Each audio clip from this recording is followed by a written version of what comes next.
Since its inception, PMA has undergone several changes that led to its reputation of being an institution of excellence. It epitomizes the best traditions of the noble profession forms and bears the high standards of character, founded in honor and fortified by discipline.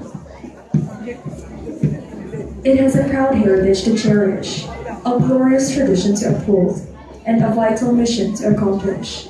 Throughout the 120 years of its existence, the Academy has survived and kept its basic character, a military organization committed to training young men and women for service to God, country, and people. With all these in mind, the Academy looks forward to the future as it continuously holds leaders for the nation, espousing the values of courage, integrity, and loyalty.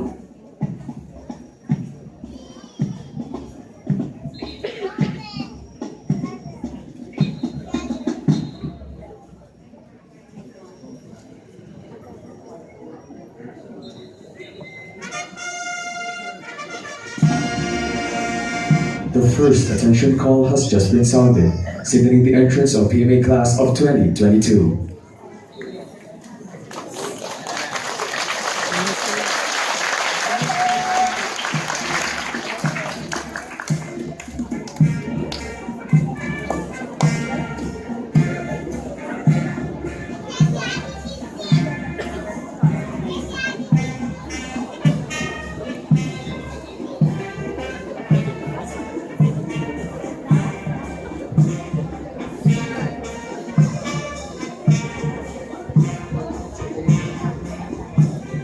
Live na ba?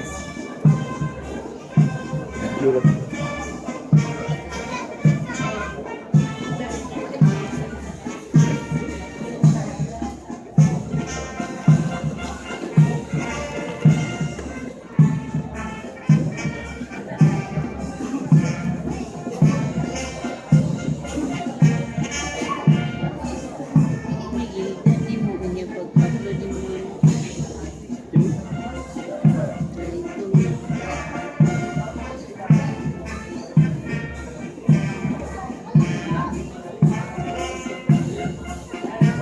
Panigawas.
Today's Incorporation Rites signifies the end of the summer camp training of PMA Class 2022 and the start of a new challenge as new members of the Cadet Corps Armed Forces of the Philippines.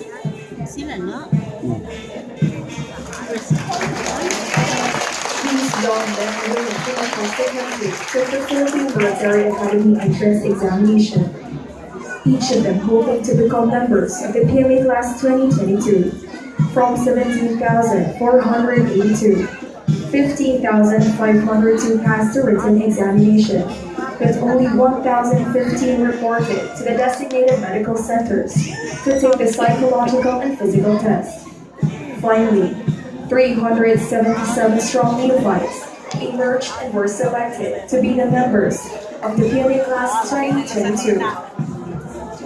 In terms of educational attainment, 19 are college graduates, 4 are high school graduates, 250 are in their high school level, and 104 are in their junior high school level.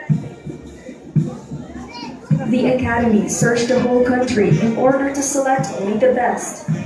Of the 377 cadets, 92 are Tagalogs, 43 are Visayas, 30 are Ilocanos, 21 are Bicolanos, and others belong to other ethnic groups.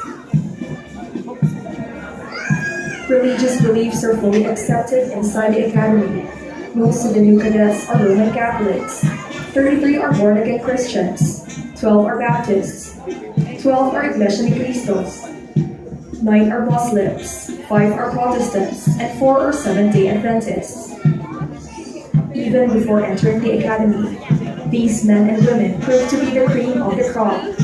13 are valedictorians, 9 are salutatorians, and 199 graduated with honors and other awards. As the cycle of cadetship continues, these young men and women will now move into another place in the cyclic pattern, as they are integrated as new members of the different companies of the Cadet Corps Armed Forces of the Philippines.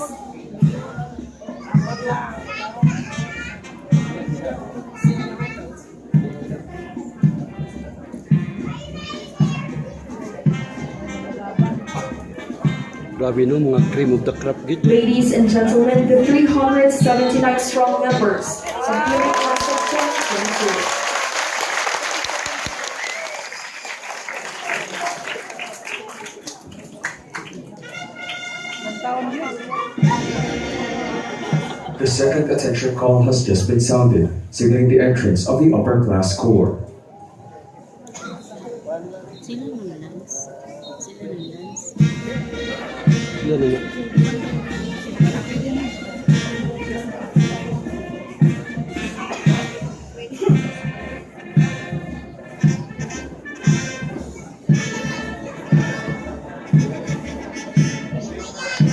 Noise together na.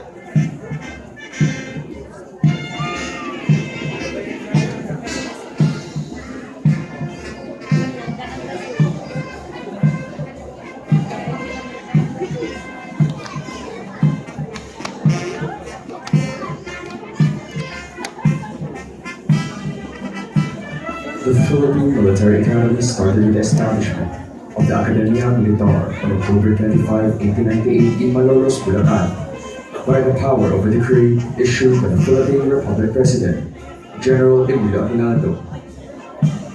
The Academia was a school which awarded its graduates regular commissionship in the Armed Forces of the Philippines, which lasted until 20 January 1899, before hostilities between the Filipinos and the Americans erupted. On 17 February 1905, an officer school of the Philippine Constabulary was founded at the walled city of Intramuros in Manila. 3 years later, on 01 September 1908, the school was transferred to Baguio City, initially at Camp Henry T. Allen, and subsequently a teacher's camp. On 08 September 1926, the Philippine Legislature passed Republic Act 3496, which renewed the school, the Philippine Constabulary Academy, and lengthened its course from 9 months to 2 years, with provisions to support the faculty and revise its curriculum. On 20 December 1936, Commonwealth Act No. 1, also known as the National Defense Act, was passed. The act formally created the Philippine Military Academy and authorized to confer a Bachelor of Science degree to its graduates after they have successfully completed the 4-year course. Asa naman sila? The outbreak of World War II disrupted training in the Academy. Classes of 1942 and 1943 graduated ahead of schedule, and its members were assigned to combat units of Bataan and other parts of the country. Many perished in the war. On 05 May 1947, the Academy reopened at Camp Henry T. Allen. Due to the need for wider grounds, the Academy moved to its present site at Fort Del Pilar in Luacan, some 10 kilometers away from downtown Baguio City, and named after the young hero of their past, General Gregorio H. Del Pilar.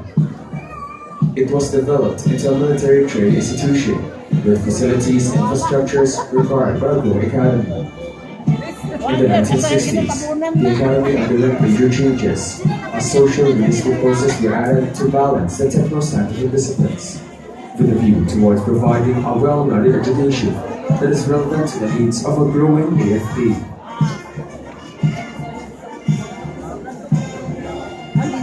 With the implementation of Republic Act 7192, the acceptance of women in the Academy was introduced.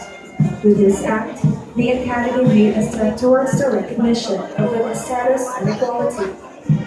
The female cadets have undergone practically what their male counterparts have been tasked to do. Although living in separate quarters, they have been accorded equal treatment and training. Today, the Philippine Military Academy remains focused on its vision to reach the international standards of military academies by the year 2028, producing military professionals of character dedicated to protect and help build a nation. Its mission adheres to the philosophy that adopts a holistic view of man's body, soul, and spirit, in a belief that future leaders can be selected, formed, and developed to their full potentials.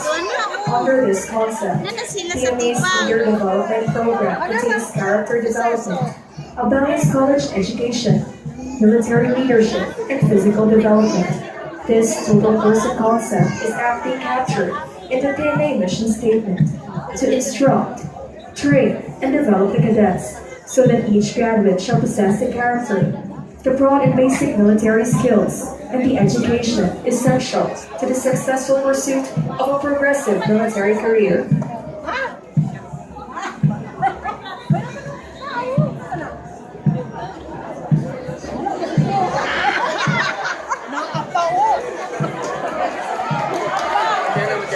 These young men and women training compose the cadet corps armed forces of the Philippines, coming from different regions of the archipelago, ranging as far north as Batanes to as far south as Tawi-Tawi.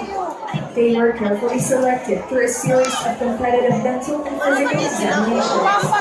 These cadets represent different levels in our society and from all walks of life. These cadets before you are the future leaders of our armed forces and our nation.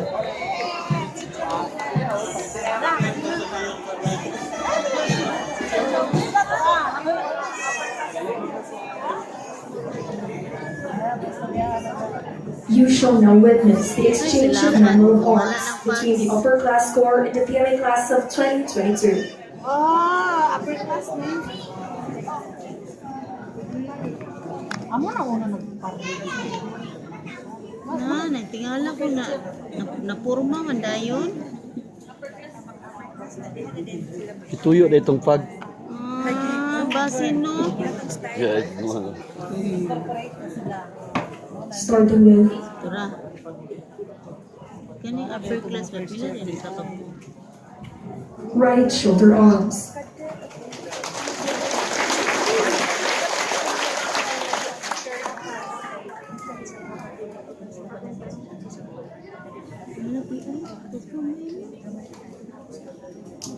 Wait.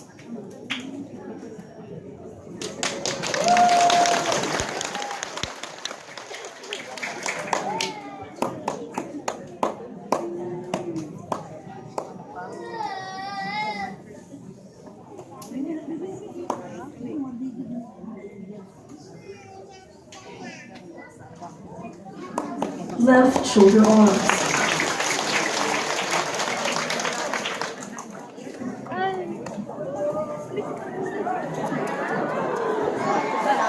Nalapod ni Fags. Ituyo mo guro ni Fags. May adlaw yung pagpao ng pao. Ang adlaw mo. Nakita magbidigo. Nana ang karon. Forearms.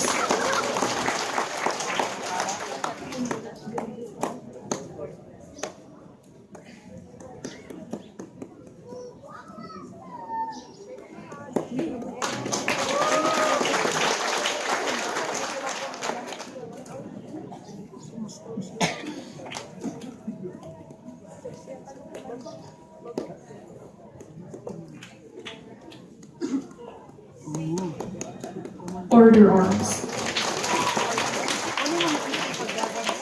Grabe. Hindi ay. Wala man lang si Itin. Ay, pala sa ano ba? Katunagyan ako. Wala po. Wala, manggod. Wala. Rifle. Oh. Mas enjoy mo to sa una. Kukuan. Si Itin. Inspection arms. Drill sa to. Padang fax. Ay, lara na sa.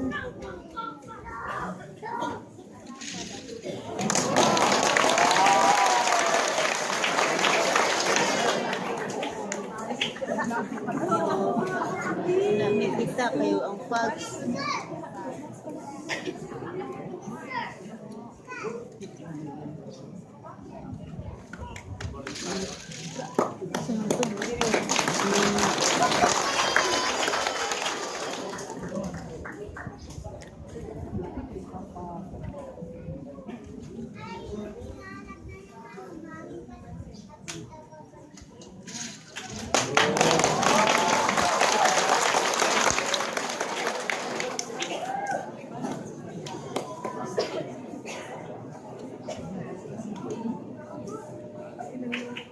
And finally,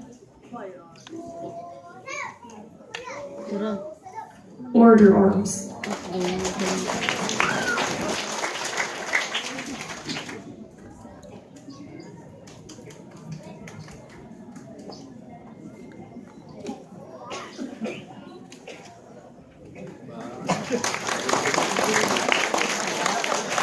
The New Cadet Battalion salutes the upper class corps.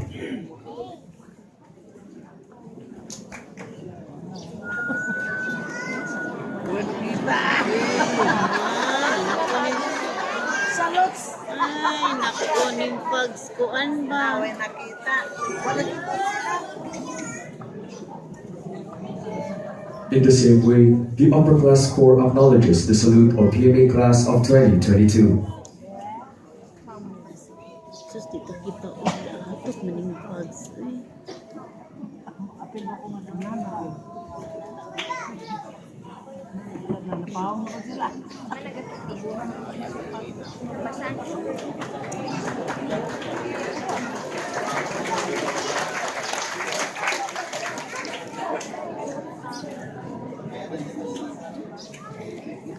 Ang seremony na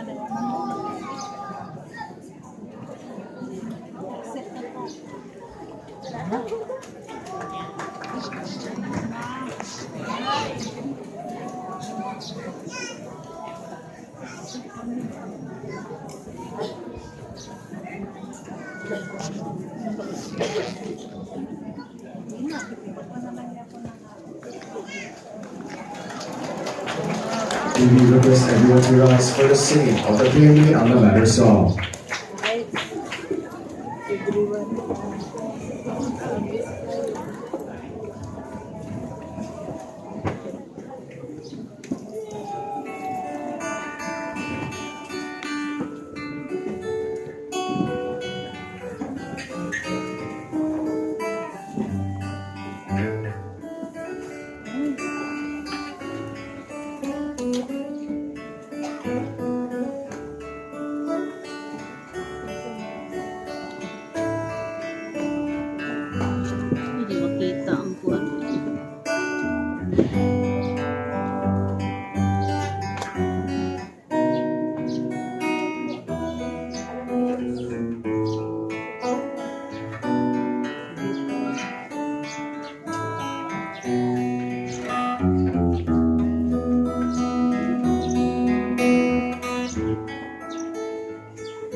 Thank you. You may now be seated.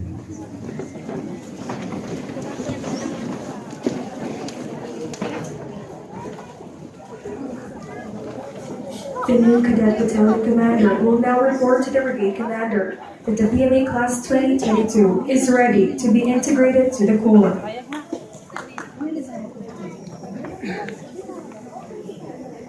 Ano ka, nagulan?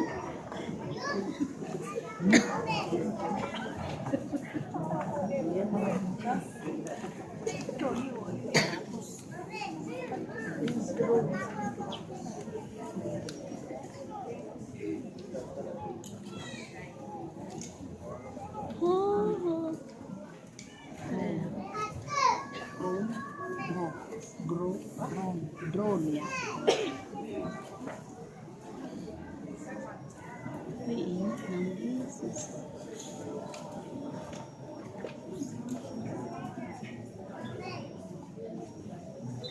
Sa likod na sila.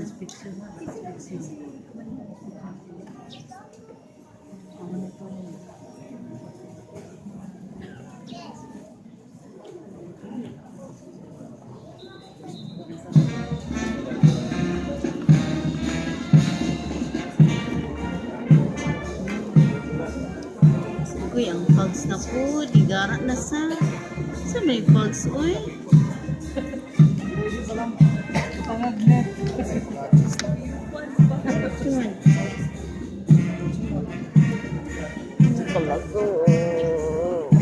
Incorporation Day is one of the important highlights in the life of the 4th class cadets. Not only does it mark the end of summer camp training, but also the start of their lives as regular members of the Armed Forces of the Philippines. Marching on to integrate with the upper class corps proves that they are ready to be incorporated, as they were able to survive the grueling process of shedding off their civilian antics and transforming them into military men and women. From that point, they will undergo further training as PMA molds them into future military leaders.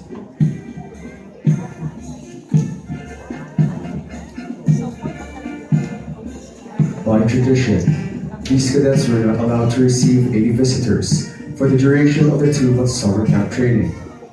Incorporation Day gives them the privilege to see and entertain their families and loved ones once again. They now have the chance to share their stories of their experiences and adventures here in the Philippine Military Academy. As 4th class cadets, they are considered as lowest ranking cadets in the Cadet Corps. As part of their training, they are now expected to follow and obey legal orders coming from the officers and upperclassmen. They will constantly be under the scrutinizing eyes of their 3rd class buddies, 2nd class squad leaders, and 1st class good neighbors, who will help them attain the highest level of standard set by the Corps. Incorporation Day also marks the start of the academic year, where cadets receive instructions in mathematics, social sciences, and physical sciences to equip them with proper knowledge and skills in the different academic disciplines. The pressures of living together with their upperclassmen, along with their academics, will serve as another battleground that they must survive. As regular members of the Cadet Corps Armed Forces of the Philippines, they will gain better understanding and appreciation of the different values, customs, and traditions here in PMA. They will learn to adjust to military life and discipline. They must now put into practice everything that they have learned for the past 2 months, especially with regards to the honor system, cadet conduct, and the different rules and regulations of the CCAFP. This day is another milestone in a cadet's life. Like all others who have come before them, Incorporation Day will be another memory that they will cherish for the rest of their lives.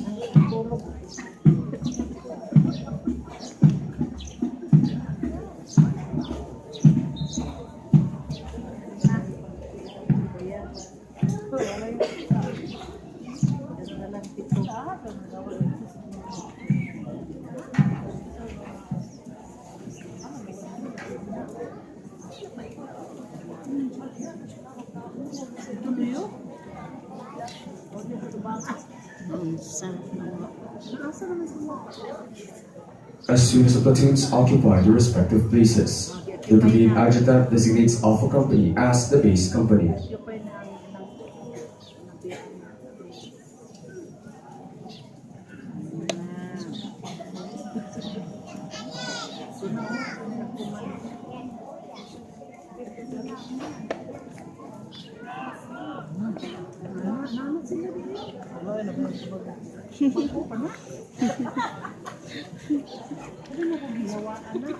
Grabe na kayo muna bisa asa na lang. Ito talaga ba? Ay na wala. Kami na po nag-isip. Nagkuman ka para isip. Tumawagin mo ko. asa naman sila eh. Hindi na makita. Sa mukad po ng bags ay.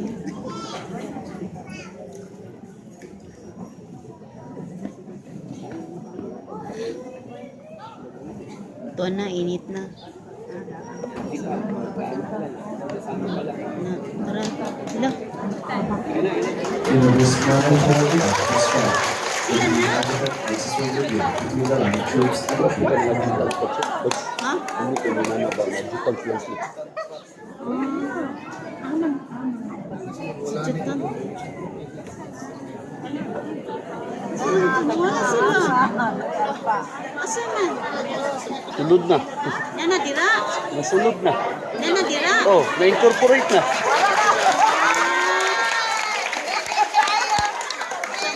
Ano bang bags no? Yun ba nga itakapitag yun sa Magic. Buta. In like manner, the battalion adjutants join the respective battalion staff. Kasi na sila. Naaring batalyon di ano? Di kami Mga upper batalyon. class na.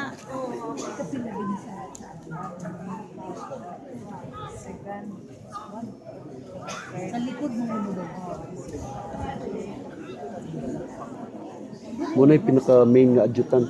Asa? Kanang Kanang sa brigade tunga? na tingnan na ba? Brigade na. Kanang nasa tunga? Murag yung magic. Kay company kuman eh. Paglingi, wala na. Magic. Thrilling monitor mo ang alpha. Kini. Mani ang alpha first company, first second. Nasa likod na po. Ay, salamat. Nasa likod mo.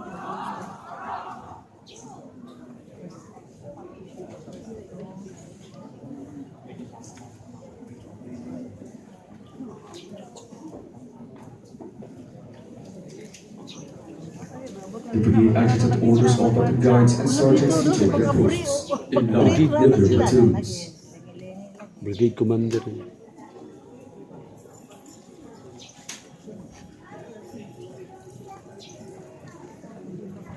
Basta din, nailisa namin sila. Ang mga first dito sa likod. Fourth, third, second, first.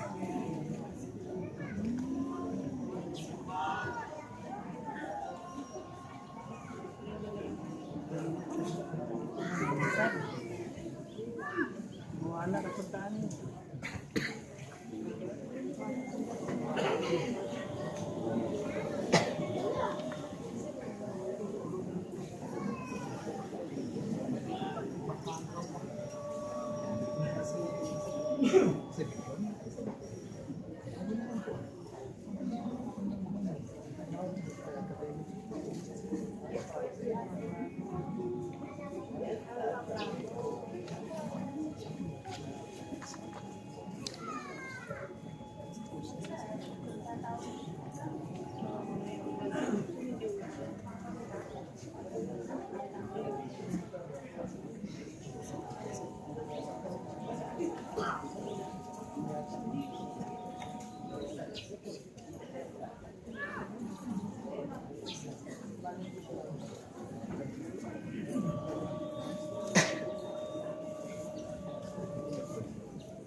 As the Corps is ordered to stand parade rest, the band shall play a martial tune.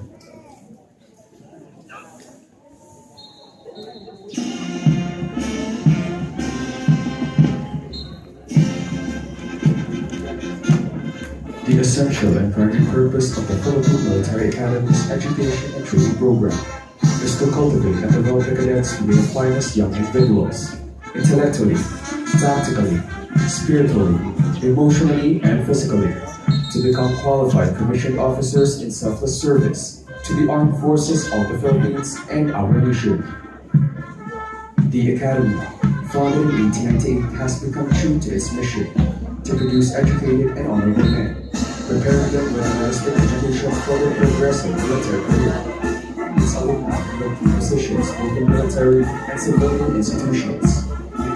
For the Academy to accomplish this result, it shall provide to young men and women undergraduate education of the highest quality, conducted in and facilitated by the unique PMA curriculum of military discipline, with emphasis placed on qualities of courage, integrity, and loyalty. And because of these thrusts, she was able to produce valor awardees who served as reaffirmation that indeed the Filipino is worth living and dying for. PMA is a state-supported academic institution that has a glorious history to cherish. It provides a well-rounded education and training, delving on character development, academic excellence, military professionalism, and physical development. The PMA curriculum is specifically designed to produce leaders for peace or war. Because of a rapidly changing security environment, the Academy formulated its 2028 roadmap in order to align its goals with the Armed Forces of the Philippines Transformation Roadmap and Defense Planning Guidance. This roadmap will also be guided by policies from higher headquarters such as the Development Support and Security Plan and Defense System Management. The PMA program has been based for more than 100 years on the concept of selfless service of military profession for our nation.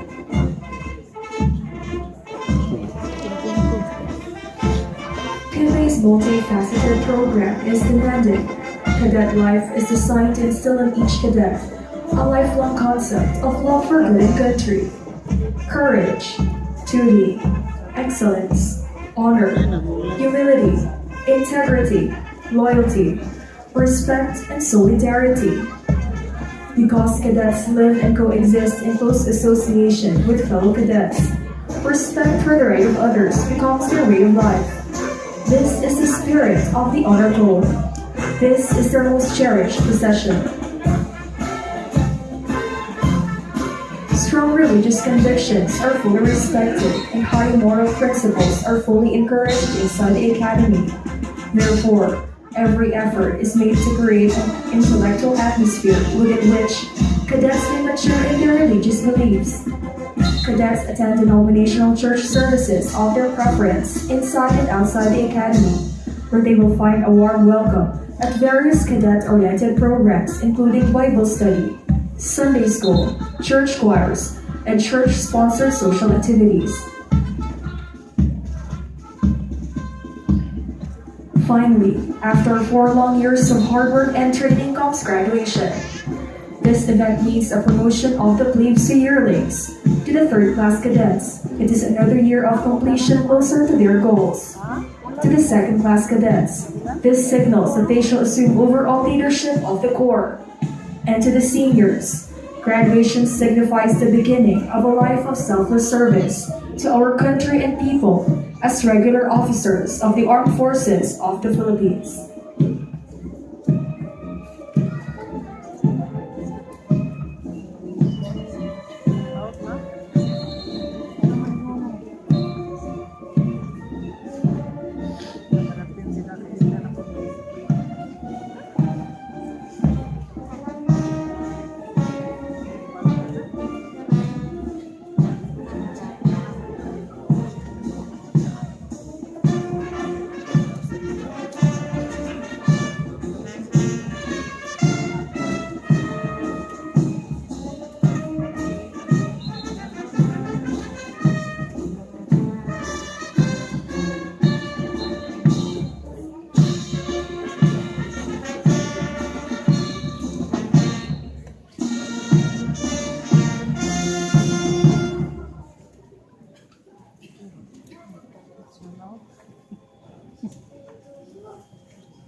Empty.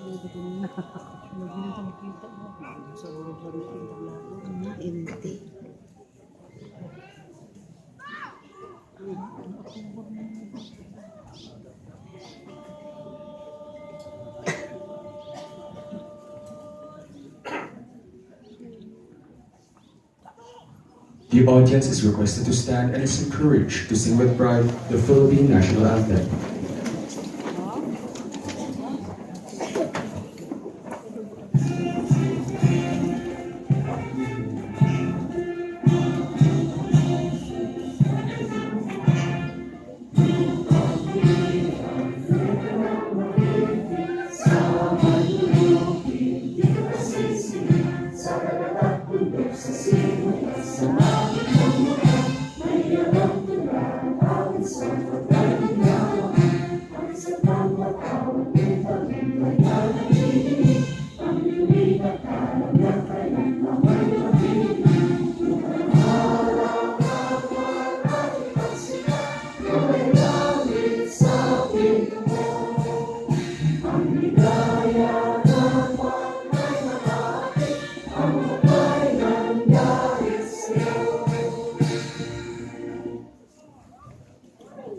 Thank you. You may now be seated.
Gidaro.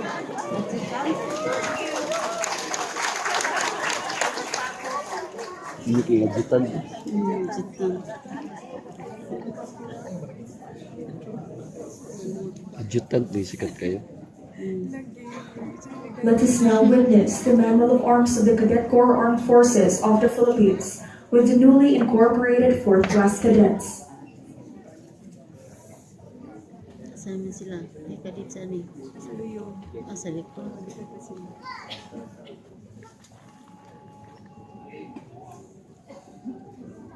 Ay, kamadunggan pa na nila, no? Layo man na. Hinungdong na sa ATA. Starting with Ito na. right shoulder arms,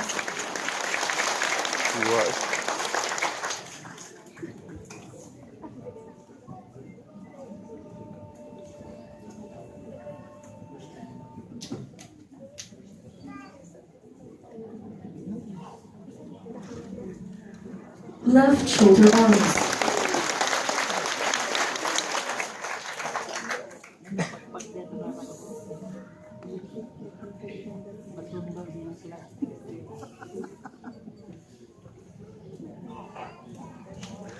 fourth arms,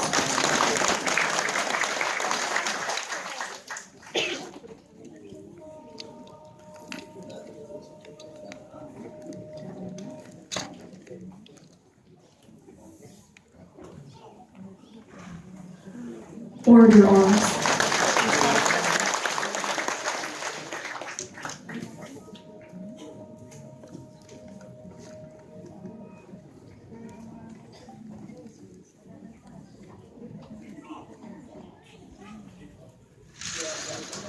inspection arms,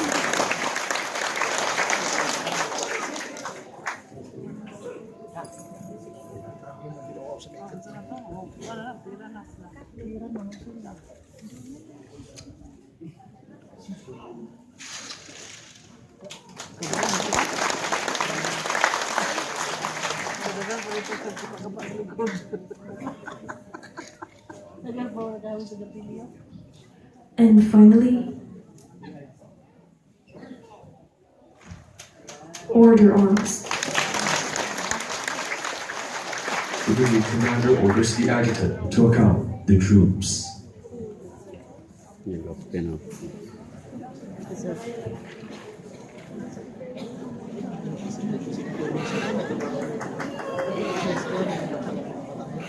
Balancing po nakajutan ba?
After receiving the reports, the brigade adjutant faces about, salutes, and renders to the brigade commander. Sir, the corps all present and accounted for.